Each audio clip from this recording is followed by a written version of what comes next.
떨어진 심령을 깨끗하게 하시고 그 위에 성령으로 기름 부으셔서 기름 부은 가운데 말씀의 빛을 받아들이며 아버지 하나님 말씀 안에 있는 소망을 붙잡는 그러한 시간 되게 하시고 그 소망 가운데 믿음 가운데서 세상을 이기고 아버지 주님을 영화롭게 하는 저희가 될 수 있도록 도와주옵소서. 아버지 하나님 테이블 듣는 성도들에게도 동일한 은혜를 내려 주옵소서. 주 예수 그리스도의 이름으로 감사하며 기도합니다. 아멘. 시편 8편 1절부터 보겠습니다. 오 주 우리 주여, 주의 이름이 온 땅에 어찌 그리 뛰어나신지요. 주께서는 주의 영광을 하늘들 위에 두셨나이다. 주의 원수들로 인하여 아기들과 젖먹이들의 입에 힘을 두심은 원수와 복수자를 잠잠케 하려 하심이니이다. 주의 손가락으로 지으신 주의 하늘들과 주께서 정해놓으신 달과 별들을 내가 생각해보니 사람이 무엇이기에 주께서 그를 마음에 두시며 인자가 무엇이기에 주께서 그를 돌보시나이까. 주께서 그를 천사들보다 조금 낮게 지으셨으며 영화와 전기로 그에게 관을 씌우셨나이다. 주께서는 그로 하여금 주의 손으로 지으신 작품들을 다스리게 하셨으며 만물을 그의 발 아래 두셨으니 곧 모든 양과 수소와 들의 짐승들이며 공중의 새와 바다의 물고기와 해로를 다니는 모든 것들이니이다. 오 주 우리 주여, 주의 이름이 온 땅에 어찌 그리 뛰어나신지요. 아멘.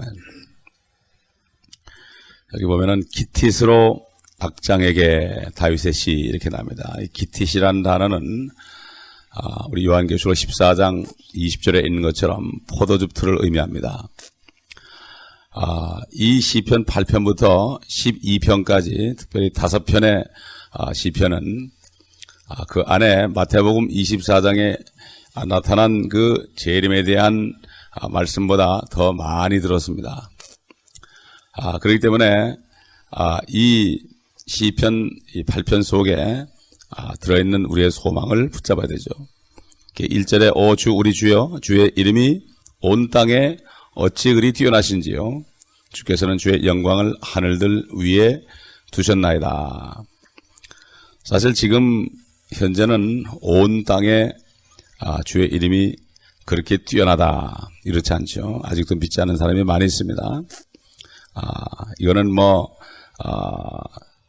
지난 2000년 동안 주님이 부활하시고 올라가신 2000년 동안 이루어지지 않은 일입니다. 물론 믿는 자 속에서는 참 주님이 높임을 받고 있지만 온 땅에서, 온 땅이라는 건 지구에서 이런 얘기예요. In all the earth 그랬으니까 지구에서 뛰어난 이렇게 인정을 받지 못했죠. 그렇기 때문에 이 온 땅에 뛰어난 이제 주님의 이름이 뛰어나게 되는 것은 바로 이스라엘의 하나님으로서 앞으로 그렇게 될 것을 여기 말씀하시고 9편 11절 보면은 시온에 거하시는 주께 찬송하고 그의 행사를 백성 가운데 선포할지어다 그랬습니다. 그분께서는 앞으로 시온에 오실 것이다. 예루살렘에 오실 것이다. 그러나 이 일은 첫째 아담이 실패하고 마지막 아담, 둘째 아담이 이 땅에서 이제 다스리실 때, 만물을 통치하실 때 나타나실 것이고 아직 현재까지는 나타나지 않은 겁니다. 그러나 물론 예수 그리스도의 이름이 세상에 무엇보다도 위대하다는 것은 지금도 진리죠. 그러나 아직 이 땅에서 모든 사람이 인정하지 않고 있다는 사실입니다. 여기 주의 영광을 하늘들 위에 두셨나이다. 이 말씀을 가지고 잘못된 사람들이 그 하나님은 하늘에만 있지 땅에서 영광받지 않는다. 바로 후천년주의자들, 무천년주의자들이 이렇게 주장하지만 이것을 이용해서 자기들의 교리를 합리화하는 것이 절대로 하늘과 땅의 모든 것을 통일하는 하나님의 뜻을 저들이 모르는 거죠. 아기들과 젖먹이들의 입에 힘을 두셨다. 아기들과 젖먹이들 입에 힘을 주셨다. 하나님께서는 이렇게 어린아이들 같은 사람들을, 어린아이들을 사용하는 이유가 바로 이것은 그 스스로 지혜롭다고 생각하는 세상 사람들을 어리석게 하기 위함이죠. 그래서 이사야서 28장 9절에 보면 그가 누구에게 지식을 가르치며 그가 누구에게 교리를 깨닫게 해줄 것인가? 교리를 깨닫게 해줄 것인가? 젖을 떼고 젖가슴에서 물러난 자들에게로다. 그러세요. 젖을 떼고 젖가슴에서 물러난 이들에게로다. 그 다음에 이사야서 29장 12절 16절 보게 되면은 여기도 우리가 참 참고할 말씀이 있는데 이 말씀과 관련돼서 이사야서 29장 12절로 16절 보면 또 그 책을 11절부터 보겠습니다. 모든 환상은 너에게 마치 봉인된 책의 말과 같이 되었으니 사람들이 그것을 유식한 자에게 건네주며 말하기를 청컨대 이것을 읽으라 하나 그가 말하기를 봉인되어 있으니 읽을 수 없노라 하며, 아무리 유식한 사람도 성경 못 읽죠. 읽으면 무슨 말인지 모릅니다. 그 다음에 12절 또 그 책을 무식한 자에게 건네주며 말하기를 청컨대 이것을 읽으라 하나 그가 말하기를 나는 무식하다 하느니라. 무식해도 못 읽고 유식해도 못 읽고 사람의 힘은 안 된다는 얘기죠. 13절 그러므로 주께서 말씀하시기를 이 백성이 입으로는 나를 가까이 하며 그들의 입술로는 나를 존경하나 그들의 마음은 내게서 멀리 떠났으며 나를 향한 그들의 두려움도 사람들의 법규로 가르친 것이라. 요즘 세대들의 예언이죠. 그러므로 보라 내가 이 백성 가운데서 놀라운 일을 추진하리니 놀라운 일과 이적이라. 그들의 현자들의 지혜가 없어지고 그들의 총명한 자들의 명철이 숨겨지리라 하셨도다. 자기들의 계획을 주로부터 깊이 숨기려는 자들과 자기들의 일이 어둠 가운데 있어 말하기를 누가 우리를 보랴 누가 우리를 알랴 하는 자들에게 화 있으리라. 실로 너희가 거꾸로 만들어 놓은 것이 토기장이의 진흙같이 여겨지리니 만들어진 작품이 만든 이에 대하여 말하기를 그가 나를 만들지 아니하였다 하겠느냐. 또 지음을 받은 것이 지은 이에게 말하기를 그는 명철이 없다 하겠느냐. 참 하나님의 말씀은 참 다 이렇게 통하게 돼 있죠. 또 고린도전서 1장 27절에도 사도 바울을 통해서 성령께서 하신 말씀을 보게 되면 또 동일한 말씀이 있습니다. 그러나 하나님께서 세상의 어리석은 것들을 선택하심은 지혜로운 자들로 부끄럽게 하시려는 것이라. 하나님께서 세상의 약한 것들을 선택하시면 강한 것들을 부끄럽게 하시려는 것이라. 세상에서 많이 배웠던가 무식하던가 그거가 안 되죠. 주님 앞에 겸손하게 어린아이처럼 나올 때 깨닫습니다. 그러니까 정말 세상에서 무식한 사람들이야말로 하나님이 주신 지혜를 잘 받아야 되죠. 무식해도 못 깨닫고 유식해도 봉인되면 못 깨닫고 안 돼요. 그러나 하나님의 말씀은 겸손하게 어린아이처럼 되는 사람, 이런 자들, 하나님의 나라는 이런 자들의 것이다. 그러니까 겸손 하나밖에 없죠. 나는 아무것도 모릅니다. 나를 가르쳐 주옵소서. 근데 뭐 유식한 사람이나 무식한 사람이나 교만한 건 마찬가지예요. 유식한 사람은 많이 알아서 교만하고 무식한 사람은 몇 가지 아는 것이 진짜인 줄 알고 전부인 줄 알고 교만하고 이게 지금 요즘 세대가 되었습니다. 자, 8장 3절로 보게 되면 주의 손가락으로 지으신 주의 하늘들과 주께서 정해놓으신 달과 별들을 내가 생각해보니 주의 손가락에 나옵니다. 주의 손가락이다. 왜 이렇게 말씀하셨을까? 이 성경에 보게 되면은 이 손가락에 나타날 때는 경고를 하기 위한 겁니다. 하나님의 손가락으로 신명기 10장 4절에 보면 하나님의 손가락이 돌판에다가 십계명을 기록했습니다. 또 다니엘서 5장 5절 보면은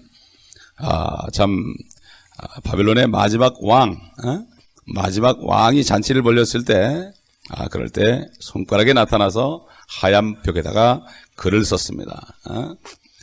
너는 저울에 달아보니까 네가 저울에서 결국 합격하지 못하고 떨어졌다. 그러니까 왕위에서 떨어진다. 그날 밤 다리오 왕이 결국 메대왕 다리오 왕이 들어가서 칼날로 그를 죽여버렸습니다. 손가락에 나타난 것은 경고하는 겁니다. 왜 하나님께서 달과 별들을 손가락으로 지었느냐. 경고하는 겁니다. 주님의 손가락에 나타난 건 경고하는 겁니다. 옛날에 소련 상공에도 하얀 손가락이 나타나가지고 심판하에 온다고 그렇게 쓴 적이 있습니다. 손가락으로, 왜 손가락으로 그러냐. 이 손가락이 나올 때는 우리에게 경고하는 겁니다. 그렇기 때문에 우리는 하나님의 말씀을 두려움으로 받아야 되는 거예요. 이것을 그렇게 받지 않으면 어떻게 손가락으로 달과 별을 만드느냐. 이런 사람들, 교만한 사람들이에요. 교만한 사람들이에요. 참 집을 진 자가 없이 어떻게 집이 생기겠느냐 말이죠. 에? 하물며 집보다 훨씬 공교한 사람의 몸이 어떻게 거저 생기겠어요. 에? 요즘에 이렇게 무지한 땅을 다했죠. 우리 주님께서는 요한복음 8장 6절에 그 현장에서 가늠하다 잡힌 여인이 왔을 때 내가 손가락으로 뭘 썼습니다. 예? 그리고 너희 중 죄 없는 자가 돌로 치라고 그랬어요. 다 갚아버렸죠. 돌을 떨어뜨리고 갚아버렸습니다. 주님이 이 땅에까지 오셔가지고 육신의 몸을 입고 오셔서 손가락으로 땅에 썼어요. 주님이 손가락에 땅을 쓰니까 다 물러갔어요. 두려움이 임했습니다. 무슨 손가락은 무엇으로 썼는지 알 필요가 없어요. 하나님이 손가락으로 흙바닥에다가 썼다는 사실, 이 경고예요. 경고. 그렇기 때문에 우리는 이 성경 모든 말씀이 주님이 쓰신 겁니다. 성경 말씀을 보고 두려움이 없는 사람은 이것이야말로 참 무지한 사람이죠. 무식한 사람이 용감하단 말이 있습니다. 무식한 사람이 용감하죠. 죽는지도 모르고 뛰어들어갑니다. 그건 용감한 게 아니고 만영이죠. 요즘에 이런 세대가 됐습니다. 그래서 우리가 보면 4절 사람이 무엇이기에 주께서 그를 마음에 두시며 인자가 무엇이기에 주께서 그를 돌보시나이까. 하나님께서는 사람을 마음에 두시고 돌보시고 알아주시고 존중해 주신다.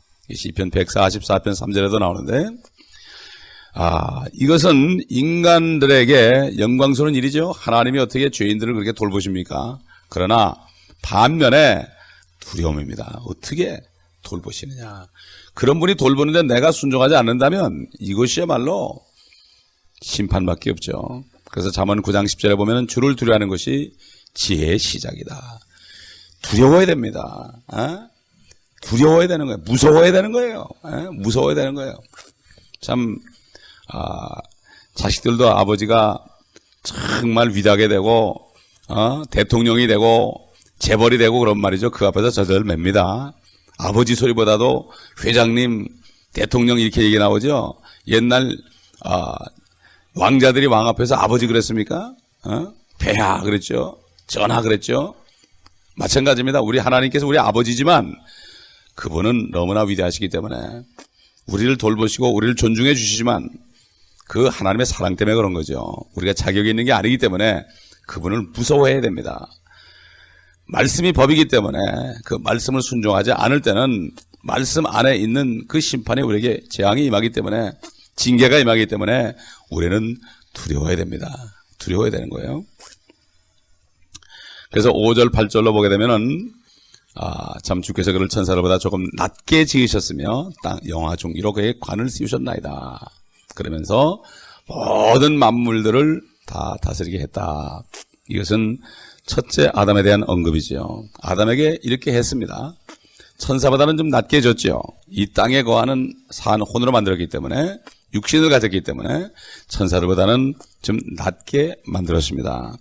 그런데 이 만든 이유는 이 물질계에서 물질계 모든 만물을 다스리는 왕으로 하나님께서 세웠는데 그가 그 왕권을 포기하고 결국 죄를 져서 사탄의 종이 돼서 이 땅은 사탄의 휘하로 들어간 겁니다.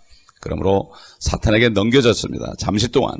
그렇기 때문에 주님께서 마지막 아담으로 이 땅에 오시고 둘째 사람으로 나타나셔서 마귀의 일들을 멸한 겁니다. 죄와 사망의 일을 멸하고 그리고 죄값을 치러주시고 다시 당신께서 1000년 동안 이 땅에서 옛날 아담처럼 마지막 아담에 대해서 아담처럼 아담이 이루지 못한 것을 에덴을 다시 회복하시고 거기서 통치하시고 영원 세계로 넘어갈 때 그때까지 통치하시죠. 이것이 바로 아담이 잃어버린 이 땅을 주님이 인수하는 겁니다. 주님이 재림하는 것은 이 땅에 재림하는 목적은 그분의 피값으로 다 치렀기 때문에 죄와 사망의 대가를 치렀기 때문에 부활하심으로 사망을 이겼기 때문에 이제는 마귀를 심판했습니다. 성령이 오시면 죄와 의와 심판에 대해 책망하는데 심판에 대해라면 세상 통치자가 심판을 받았느니라. 불못 심판을 받았지만 주님이 오실 때 천년왕국 후에 완전히 불못에 떨어지게 되죠. 집행하러 오신 거죠. 형을 집행하러 오시고 잠깐 넘겨졌던 이 땅을 다시 찾아서 하나님의 백성들에게 주러 오시는 것입니다. 그렇기 때문에 이 땅을 인수하러 오시는 인수하러 인수하러 오시는 거예요. 잃어버렸던 땅을 말이죠. 그렇기 때문에 이것은 참 아담에게 주어졌던 실질적인 그러한 통치권이었고 실패했지만 결국 이것이 예수 그리스도에게로 갔다. 그래서 모든 만물들이 그때가 되면 다시 회복된다. 그래서 이사야서 11장에 보게 되면 참 이리와 어린아이 같이 놀고 사자가 짚을 먹고 어린아이가 독사굴에 손을 얹고 장난을 해도 해가 없다. 이런 때가 올 것이다. 사실 아담이 모든 만물들의 이름을 지어준 것이 그대로 됐다고 그랬습니다. 그럼에도 불구하고 죄를 지고 결국 빼앗기니까 만물들이 인간들에게 순종하지 않고 이런 맹수들이 사람을 참 하나님의 형상대로 지은 사람을 물어주기는 이러한 일이 많이 일어나고 있죠. 여기 5절에 천사들보다 조금 낮게 지었다. 천사들보다 좀 낮게 졌다. 사실 이게 본문에 히브리어에는 엘로힘으로 되어 있어요. 하나님이 엘로힘이죠. 그런데 하나님이 아닌 다른 신들이 많이 나오죠. 신들도 엘로힘으로 나오죠. 그래서 실질적으로 그 이브에게 뱀이 와서 네가 이것을 먹으면 참 지혜를 얻어가지고 신과 같이 된다. 이렇게 됐을 때 사실 이브가 쏘고 넘어간 거죠. 그래서 그 시편 82편에 보면 신들이 나오죠. 82편에 보면 실제 신들이 나오죠. 이 신들은 노아 홍수 때도 나타났었죠. 시편 82편 보면은 6절 내가 말하기를 너희는 신들이며 너희 모두는 지극히 높으신 분의 자손들이다. 욥기 38장에 봐도 하나님의 많은 아들들이 있었다고 그랬습니다. 특별히 창세기 6장에 하나님의 아들들이 세상에 참 딸들과 결혼해서 거인을 낳았다. 그래서 홍수를 일으킨 주요한 원인이 됐습니다. 그렇기 때문에 지금도 그 신들, 사탄을 따르는 모든 신들이 결국은 다 불못에 떠질 거죠. 그리고 주님께서 말씀하신 것처럼 마태복음 25장에 이 불못을 만든 것은 천사와 마귀와 그의 천사들을 위해서 예비한 영원한 불에 들어가라 이렇게 말씀하신 것처럼 마귀를 따르는 수많은 타락한 천사들이 신들이 되어서 결국은 멸망하게 되는 거죠. 사람처럼 죽게 될 것이다 이렇게 되죠. 그리고 그 신들을 누가 심판하느냐? 바로 하나님의 자녀들이 주님과 함께 심판할 것이에요. 사도 바울이 너희는 천사들을 심판할 자들이 어찌 교회의 일들을, 교회 송사를 세상에 갖다 주느냐. 우리는 앞으로 주님과 함께 그 타락한 천사들, 우리를 괴롭히던 타락한 천사들을 우리가 심판하죠. 네가 이렇게 하였으니, 네가 마귀를 따라갔으니 너는 마귀와 함께 영원한 불못으로 들어가라. 우리가 심판한다고 그랬어요. 주님이 다 하는 게 아닙니다. 그러니까 이게 심판자. 사도들은 12사도들은 이스라엘의 12지파에 앉아서 이스라엘의 12지파를 심판할 것이다. 심판이라는 것은 말이죠. 왕이 가진 권한이에요. 왕이 가진 권한이에요. 그러므로 면류관 쓴 사람이 왕권이 있죠. 이 땅에서 주님을 따라가며 제일로 섬기며 고난을 받은 사람이 왕권이 있죠. 적당히 한 발은 세상에 한 발은 교회 이런 사람들에게는 왕권이 없어요. 우리 홍숙기 자매가 간증을 들어보니까 한 발은 세상에 한 발은 교회에 두고 살았다. 그러니 모든 것이 끊어지지 않죠. 그러나 완전히 발을 세상으로 빼어서 하나님께 드렸을 때 역사가 일어났다. 참 이거 요즘 그리스도인들에 대한 참 겉으로는 주여주여 하지만은 입술로는 주님을 공경한다 그러지만은 마음은 내게서 멀리도 한 것처럼 그런 세대에 참 맞는 말씀이에요. 그래서 지금 또 마지막으로 이제 시편 8편 마지막 절에 보면은 오 주 우리 주여 주의 이름이 온 땅에 어찌 그리 뛰어나신지요. 주님이 오시게 되면은 그때야말로 온 땅에 주의 이름이 뛰어나시다. 왜 그렇습니까? 의가 구하니까. 다 그때는 천년왕국 때는 마귀도 무조갱성으로 들어가고 죄인들도 다 악인들도 다 심판받고 지옥으로 떨어지고 의가 구하니까 그러니까 참 엄청난 축복이 오는 거죠. 그렇기 때문에 우리는 이 사실 알아야 되고 빌립보서 2장에도 주님께서 참 겸손하게 자신을 비우고 죽기까지 하나님 앞에 순종했을 때 그를 지극히 높여 하늘에 있는 것이나 땅에 있는 것이나 땅 안에 물속에 있는 것이 모든 무릎이 그의 이름에 무릎 꿇는다고 그랬습니다. 예? 그게 언제입니까? 주님이 오실 때 그렇게 됩니다. 지금은 그렇지 않을지 모르죠. 지금은 그렇지 않을지 몰라도 그때 되면은 지옥에 있는 사람들까지도 땅 아래에 있는 사람들까지도 지하세계 지옥에 있는 사람들까지도 무릎을 꿇을 것이다. 그리고 이 말씀은 스가랴 선지자를 통해서 이해하는 것처럼 스가랴 14장에 보게 되면은 결국은 그때 돼서 이루어지는 것을 우리가 볼 수 있고 이미 우리는 알고 있습니다. 그래서 스가랴 14장 보게 되면은 4절 그의 발이 그의 날에 예루살렘 앞 동편에 있는 올리브산 위에 서시리니 올리브산은 그 중간이 동쪽과 서쪽으로 갈라져 매우 큰 골짜기가 생길 것이며 산의 절반은 북쪽으로 산의 절반은 남쪽으로 옮겨지리라. 너희는 산들의 골짜기로 도망하려니 이는 산들의 골짜기가 아살까지 미칠 것임이라. 정녕 너희가 도망하려니 마치 유다의 우시야 왕의 시대에 너희가 지진 앞에서 도망했던 것 같으리라. 주 나의 하나님께서 오시리니 모든 성도들도 주와 함께 하리이다. 주와 함께 하리이다. 그래서 9절 보면 주께서는 온 땅을 치리할 왕이 되시리니 그날에는 한 분 주께서 계실 것이며 그의 이름 하나만 있으리라. 그래서 요한계시록에도 11장에 보게 되면은 일곱째 나팔, 마지막 나팔이 날 때 하나님의 신비가 이루어지는데 세상 나라들이 그리스도의 왕국이 되어 그가 영원토록 통치하시리라. 이런 말씀이 나오는 것을 볼 수가 있습니다. 성경은 다 통합니다. 성경 전체는 그리스도입니다. 그리스도가 오셔서 모든 것을 회복하시고 결국 성도들에게 축복하시는, 영광 받으시는 이것이 성경 전체입니다. 기도하겠습니다. 아버지 하나님 감사합니다. 오늘도 주님께서 오셔서 회복할 놀라운 영광을 우리가 미리 볼 수 있도록 도와주신 것을 감사합니다. 참 우리 70년 80년 사는 인생 가운데 우리가 무엇을 해야 되겠는지 참 깨닫는 축복이 있게 하시고 깨달은 대로 행할 수 있도록 도와주시옵소서. 온전히 주님만을 섬기며 나를 부인하고 십자가를 지고 주님을 쫓음으로 주님 앞에 인정받음으로 주님이 주신 사명을 감당하게 도와주옵소서.